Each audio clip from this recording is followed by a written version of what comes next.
অথচ তোমার খুব রসমালাই খেতে ইচ্ছে করছে, তখন কি করবে? এই দোকান থেকে এরকম 2টো রসগোল্লা নিয়ে নেবে। যদি বেশি খেতে চাও বেশি রসগোল্লা নেবে। তারপরে এই রসটা ফেলে দিতে হবে। রসটা ফেলে দিলাম, ফেলে এতে দুধ অ্যাড করব।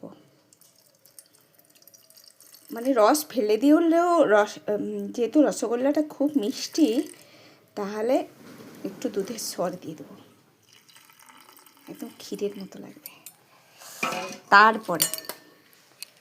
তারপরে অনেক কাজ আছে। এবারে এই যে একটা আমুলের প্যাকেট,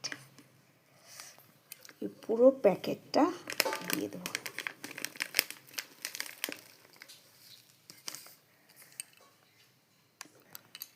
পুরো আমুলের প্যাকেটটা দিয়ে দিয়েছি। এইবারে কি করব? এইবারে এই যে এলাচ গুঁড়ো, এলাচ গুঁড়োটা একটুখানি দিয়ে দেবো। এলাচ গুঁড়োটা দিয়ে দিয়েছি। এবারে আস্তে আস্তে এই পাউডার দুধটাও ঘুটে দেবো, আর রসগোল্লাগুলোকে ঘুরিয়ে ঘুরিয়ে দেবো।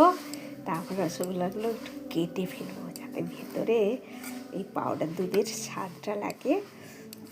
আর এত খেতে হয় এই রসমালাইটা, আমি প্রায় বাড়িতে বানিয়ে খাই আর ফ্রিজে রাখি, ঠান্ডা হয়ে যায়, ব্যাপক খেতে।